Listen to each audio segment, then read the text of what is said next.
Assalamualaikum warahmatullahi wabarakatuh.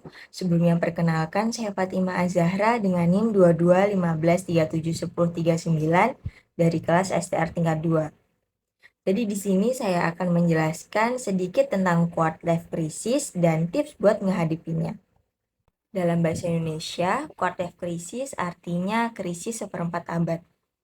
Kalau kalian selalu ngerasa kejebak sama keseharian kalian, selalu ngerasa bingung, terus ngerasa hidup ini tuh kayak nggak ada maknanya, semangatnya udah hilang, motivasinya udah nggak ada.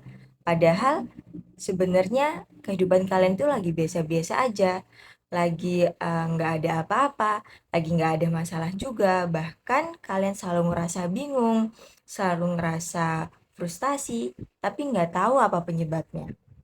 Jadi, buat kalian yang ngerasa kejebak dan nggak punya arah tujuan hidup, itu merupakan salah satu ciri dari quarter life crisis. Buat yang belum tahu, quarter life crisis itu sendiri merupakan periode di mana seorang individu mulai memasuki masa dewasa. Krisis ini dianggap sebagai masa sulit yang dialami oleh generasi usia 20 sampai 30 tahun. Masa ketika individu mengalami krisis yang ngebuat kalian itu jadi ngerasa ragu sama identitas dan kepercayaan diri kalian. Dan pastinya akan membuat kalian itu ngerasa insecure dan takut akan kegagalan. Pada akhirnya, pikiran dan perasaan yang kalian rasakan itu akan berpengaruh dalam kehidupan kalian.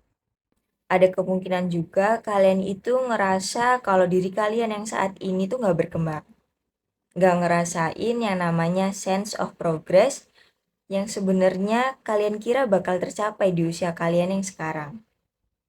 Singkatnya, nggak sesuai sama ekspektasi. Ada salah satu buku yang ngebahas kalau manusia itu pada dasarnya butuh banget ngerasa kalau mereka itu ngelakuin sebuah progres. Terutama pada hal-hal yang mereka rasa itu penting. Misalnya kalian suka sama aktivitas yang kalian lakuin. Buat yang kuliah, mulai dari berangkat kuliah, masuk kelas, ngelakuin praktikum, gitu-gitu aja kerjaannya. Akhirnya kalian ngerasa kehidupan kalian itu stagnan. Meskipun kalian itu udah ngerasa rajin, gak ada masalah dalam aspek nilai ataupun yang lainnya. Jadi, apakah wajar kalau kita ini ngerasa terjebak, ngerasa bingung, gak ngerasa happy? Sebenarnya hal-hal yang seperti ini sudah lumrah terjadi, apalagi pada usia seperempat abad. Beban dan kebutuhan hidup semakin bertambah, belum lagi ditambah faktor lingkungan sosial sekitar.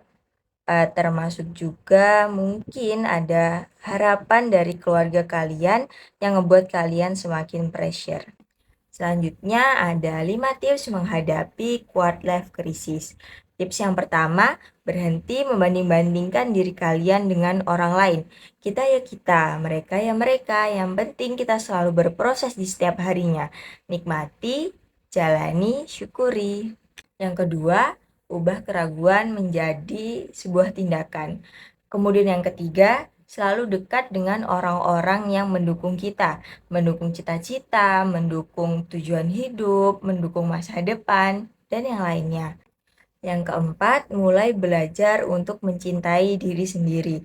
Karena untuk tercapainya sebuah tujuan hidup, kalian harus mulai dari menghargai dan mencintai diri kalian sendiri terlebih dahulu. Kemudian yang terakhir atau yang kelima, bercerita dengan orang-orang terdekat kalian. Biar kalian gak ngerasa kesepian, kalian bisa menceritakan hal-hal yang mengganggu pikiran kalian ke orang terdekat kalian. Karena dukungan yang diberikan oleh orang terdekat biasanya secara tidak langsung akan membuat seseorang menjadi lebih termotivasi dan lebih semangat untuk menjalani hari-harinya.